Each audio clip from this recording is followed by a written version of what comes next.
Hi everyone, welcome to Anu's kitchen. ഇന്ന് നമുക്ക് fruit salad അല്ലെങ്കിൽ ഫ്രൂട്ട് കസ്റ്റാർഡ് എങ്ങനെ തയ്യാറാക്കാമെന്ന് നോക്കാം. ആദ്യം നമുക്കൊരു കസ്റ്റാർഡ് തയ്യാറാക്കണം. അതിന് വേണ്ടിയിട്ട് ഞാനിവിടെ കസ്റ്റാർഡ് പൗഡർ എടുത്തിട്ടുണ്ട്. ഞാനിവിടെ വാനില ഫ്ലേവറിലുള്ള കസ്റ്റാർഡ് പൗഡറാണ് എടുത്തിട്ടുള്ളത്.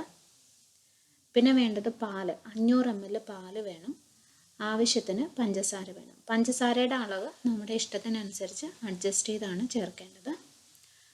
ആദ്യം ഒരു ബൗളിലേക്ക് 2.5 ടേബിൾ സ്പൂൺ കസ്റ്റാർഡ് പൗഡർ ചേർക്കാം.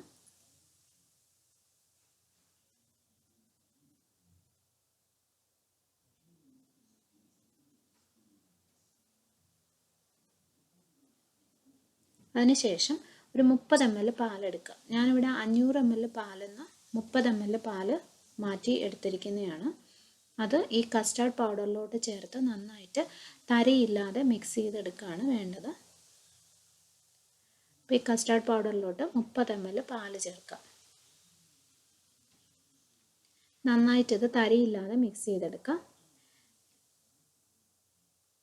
തരി കൂടാതെ തന്നെ മിക്സ് ചെയ്തെടുക്കണം. കാരണം നമ്മൾ ബാക്കിയുള്ള പാല് തിളപ്പിച്ചിട്ട് ഇതൊഴിച്ച് കുറുക്കിയെടുക്കുകയാണ് ചെയ്യുന്നത്. അപ്പോൾ ഇതൊഴിക്കുന്ന സമയത്ത് ഇതിൽ തരി ഉണ്ടെന്നുണ്ടെങ്കിൽ ആ പാലിൽ ആ തരി അതുപോലെ തന്നെ കിടക്കും. നമുക്ക് സ്മൂത്തായിട്ട് കസ്റ്റാർഡ് കിട്ടത്തില്ല. ഒട്ടും തരിയില്ലാതെ ഇത് കലക്കിയെടുക്കുക. ഇത് മാറ്റി വയ്ക്കാം. ഇനി ഒരു പാനിലേക്ക് ബാക്കിയിരിക്കുന്ന പാല് ചേർക്കുക.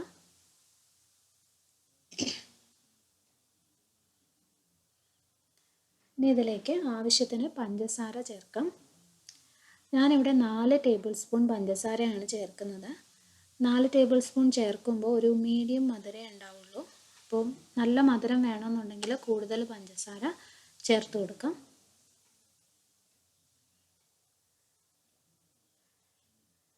ഇതിനെ നന്നായിട്ട് ആ പഞ്ചസാരയും പാലും കൂടി നന്നായിട്ടൊന്ന് മിക്സ് ചെയ്യുക.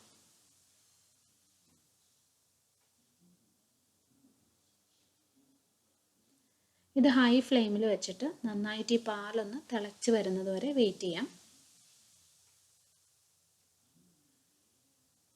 പാല് തിളച്ച് വന്നിട്ടുണ്ട്. ഈ സമയത്ത് തീ നന്നായിട്ട് കുറച്ച് വയ്ക്കുക. ഈ ഫ്ലെയിമിൽ നിന്ന് ഒന്ന് മാറ്റിയാലും കുഴപ്പമില്ല. എന്നിട്ട് കുറച്ച് ചെറുതായി ഇങ്ങനെ തിളച്ചുകൊണ്ടിരിക്കുന്ന സമയത്ത് കസ്റ്റാർഡ് ഒഴിച്ചു കൊടുക്കുക. ഹൈ ഫ്ലെയിമിൽ വെച്ചിട്ട് ഒരിക്കലും കസ്റ്റാർഡ് ഒഴിക്കരുത്. പെട്ടെന്ന് തന്നെ കരിഞ്ഞു പോകും. കസ്റ്റാർഡ് ഒഴിച്ചു കഴിഞ്ഞാൽ നമുക്ക് ഇളക്കിക്കൊണ്ടേയിരിക്കണം. കാരണം നമ്മൾ ഒഴിച്ച ഉടനെ തന്നെ ഇത് കുറുകാനായിട്ട് തുടങ്ങും. പെട്ടെന്ന് തന്നെ, വളരെ പെട്ടെന്ന് തന്നെ അത് കുറുകി കിട്ടും. അപ്പോൾ ഏറ്റവും ചെറിയ ഫ്ലെയിമിൽ വെച്ച് ഇത് കരിഞ്ഞു പോവാതെ ഇളക്കിയെടുക്കുക. ഇത് കുറച്ചെങ്കിലും കരിഞ്ഞു കഴിഞ്ഞാൽ ആ കസ്റ്റാർഡിന് വല്ലാത്തൊരു ടേസ്റ്റ് വരും. അപ്പോൾ അത് ഒഴിവാക്കാനായിട്ട് ഇളക്കിക്കൊണ്ടേയിരിക്കണം. പെട്ടെന്ന് തന്നെ ഇത് കുറുകി വരും. ഇങ്ങനെ ഈ ഒരു കൺസിസ്റ്റൻസിയിലാവുമ്പോൾ നമ്മളിത് ഓഫ് ചെയ്യണം. കാരണം കുറച്ച് ഇരുന്ന് കഴിയുമ്പോൾ ഇത് കുറച്ചും കൂടി കട്ടിയാവും. അപ്പോൾ ഈ ഒരു കൺസിസ്റ്റൻസി ആകുമ്പോൾ പെട്ടെന്ന് തന്നെ തീ ഓഫ് ചെയ്യുക. ഇപ്പോൾ നല്ല സ്മൂത്തായിട്ടുള്ള കസ്റ്റാർഡ് കിട്ടിയിട്ടുണ്ട്. ഇത് നമുക്കിനി മാറ്റി വയ്ക്കാം. ഫ്ലെയിമിൽ നിന്ന് മാറ്റാം. അപ്പോൾ ഞാനിവിടെ ഫ്ലെയിമിൽ നിന്ന് മാറ്റി വെച്ചിട്ടുണ്ട്. ഇത് നന്നായിട്ട് തണുത്തതിന് ശേഷം റൂം ടെമ്പറേച്ചറിലാകുമ്പോൾ നമുക്ക് ഫ്രിഡ്ജിൽ വെച്ച് തണുപ്പിച്ചെടുക്കുകയാണ് ചെയ്യേണ്ടത്. ഇത് തണുപ്പിക്കാനായിട്ട് നമ്മൾ ഫ്രിഡ്ജിൽ വെക്കുമ്പോഴും റൂം ടെമ്പറേച്ചറിലാവാനായിട്ട് മാറ്റി വയ്ക്കുമ്പോഴും എപ്പോഴും അടച്ച് തന്നെ വയ്ക്കുക. കാരണം അല്ലെന്നുണ്ടെങ്കിൽ കസ്റ്റാർഡിൻ്റെ മുകളിൽ പാട വരും. അത് ഒഴിവാക്കാനായിട്ട് എപ്പോഴും ഇത് അടച്ച് തന്നെ വയ്ക്കുക. ഇത് നമുക്ക് തണുപ്പിച്ചെടുക്കാം. അപ്പോൾ കസ്റ്റാർഡ് തയ്യാറായിട്ടുണ്ട്. ഇവിടെ ഏകദേശം ഒരു 2 മണിക്കൂർ ഞാൻ ഫ്രിഡ്ജിൽ വെച്ച് തണുപ്പിച്ചെടുത്ത കസ്റ്റാർഡാണ്. ബാക്കിയുള്ള ഇൻഗ്രീഡിയൻസ് എന്ന് പറയുന്നത് കുറച്ച് ഫ്രൂട്ട്സ് എടുത്തിട്ടുണ്ട്. ഇഷ്ടമുള്ള ഫ്രൂട്ട്സ് എടുക്കാം. ഞാനിവിടെ കുറച്ച് പൈനാപ്പിൾ എടുത്തിട്ടുണ്ട്. പിന്നെ കുറച്ച് സ്ട്രോബെറി എടുത്തിട്ടുണ്ട്. കുറച്ച് ഗ്രേപ്സ് എടുത്തിട്ടുണ്ട്. പിന്നെ കുറച്ച് ആപ്പിളും എടുത്തിട്ടുണ്ട്. ഇഷ്ടമുള്ള പോലെ മാംഗോ ചേർക്കാം. ഏത്തപ്പഴം ചേർത്ത് കഴിഞ്ഞാലും ഫ്രൂട്ട് കസ്റ്റാർഡിന് നല്ല ടേസ്റ്റ് ആയിരിക്കും. ഇപ്പോൾ എൻ്റെ കയ്യിൽ ഏത്തപ്പഴം ഇല്ലാത്തത് കൊണ്ടാണ് ഞാൻ ചേർക്കാത്തത്. അപ്പോൾ അങ്ങനെ ഏത് ഫ്രൂട്ട്സ് വേണമെങ്കിലും നമ്മുടെ ഇഷ്ടം പോലെ ചേർക്കാം. പിന്നെ വേണ്ടത് ഐസ്ക്രീമാണ്. ഇവിടെ ഞാനിവിടെ വാനില ഫ്ലേവറിലുള്ള ഐസ്ക്രീമാണ് എടുത്തിട്ടുള്ളത്. ഐസ്ക്രീമിൻ്റെ ഫ്ലേവറും ഇഷ്ടം പോലെ ചേർക്കാം. മാംഗോ ഫ്ലേവറോ സ്ട്രോബെറി ഫ്ലേവറോ ഒക്കെ വേണമെന്നുണ്ടെങ്കിൽ അത് ചേർക്കാം. അപ്പോൾ ഞാനിവിടെ വാനില കസ്റ്റാർഡ് ആയതുകൊണ്ട് വാനില ഫ്ലേവറിലുള്ള ഐസ്ക്രീം എടുത്തു എന്നുള്ളേ ഉള്ളൂ. അത് നിങ്ങളുടെ ഇഷ്ടം പോലെ ചേർക്കുക. പിന്നെ കുറച്ച് ഹണി വേണം. പിന്നെ ഇതെല്ലാം കൂടെ ശരിക്കും നമ്മൾ മിക്സ് ചെയ്തെടുത്താൽ മാത്രം മതി. ഇതിന് ഇത്ര സ്പെസിഫിക് ക്വാണ്ടിറ്റി ഒന്നുമില്ല. ഫ്രൂട്ട്സ് ആയാലും കസ്റ്റാർഡ് ആയാലും ഐസ്ക്രീം ആയാലും ഒക്കെ അവരവരുടെ ഇഷ്ടം പോലെ മിക്സ് ചെയ്ത് എടുത്താൽ മതിയാവും. പിന്നെ നമുക്ക് ഈ കസ്റ്റാർഡിലോട്ട് ഇപ്പോൾ കുറച്ച് അതായത് ഈ ഫ്രൂട്ട്സിനെല്ലാം നല്ല മധുരമാണെന്നുണ്ടെങ്കിൽ കുറച്ച് നാരങ്ങ നീര് ഈ മിക്സ് ചെയ്യുന്ന സമയത്ത് ഈ കസ്റ്റാർഡിലോട്ട് ചേർത്ത് കൊടുത്താൽ നല്ല ടേസ്റ്റ് ആയിരിക്കും. കാരണം എല്ലാം മധുരം വരുമ്പോൾ അതിനിടയ്ക്ക് ചെറിയൊരു പുളിരസം വരുന്നതിന് വേണ്ടിയിട്ട് ആണ്. പക്ഷെ ഞാൻ ചേർക്കാത്തത് എൻ്റെ ഈ പൈനാപ്പിളിന് കുറച്ചൊരു പുളിയുണ്ട്, അതുകൊണ്ടാണ് ഞാൻ നാരങ്ങ നീര് ചേർക്കാത്തത്.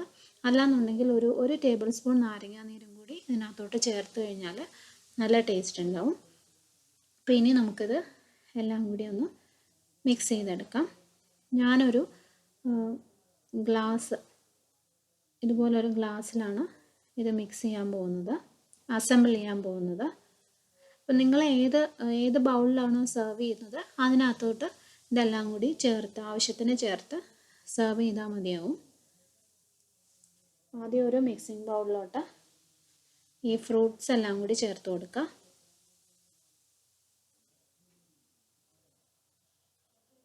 അതിനകത്തേക്ക് കുറച്ച് ഹണി ചേർക്കാം. ഹണി ഓപ്ഷണലാണ്, വേണമെന്നുണ്ടെങ്കിൽ ചേർത്താൽ മതി. നമ്മൾ കടയിൽ നിന്നൊക്കെ ഈ ഫ്രൂട്ട്സ് കസ്റ്റാർഡ് വാങ്ങിക്കുമ്പോൾ അതിനകത്ത് അവർ റോസ് സിറപ്പൊക്കെ ചേർക്കാറുണ്ട്. ശരിക്കും അതിന് നല്ല ടേസ്റ്റാണ്. ഞാനിവിടെ റോസ് സിറപ്പൊന്നും ചേർത്തിട്ടില്ല, അതിന് പകരമാണ് ഹണി ഉപയോഗിച്ചിട്ടുള്ളത്. നിങ്ങൾക്ക് ഹണിക്ക് പകരം റോസ് സിറപ്പ് വേണമെന്നുണ്ടെങ്കിൽ അത് ചേർക്കുക.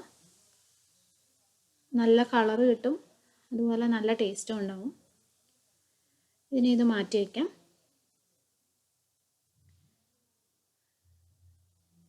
ഇനി നമ്മൾ സെർവ് ചെയ്യുന്ന ബൗളിലോട്ട് ആദ്യം കസ്റ്റാർഡ് ചേർക്കുക. ഞാൻ നേരത്തെ പറഞ്ഞ പോലെ ഇതിനൊന്നും കറക്റ്റ് അളവൊന്നുമില്ല, ആവശ്യം പോലെ ചേർക്കാം. അതിന് ശേഷം ഐസ്ക്രീം ചേർക്കുക, പിന്നെ കുറച്ച് ഫ്രൂട്ട്സ് ചേർക്കുക.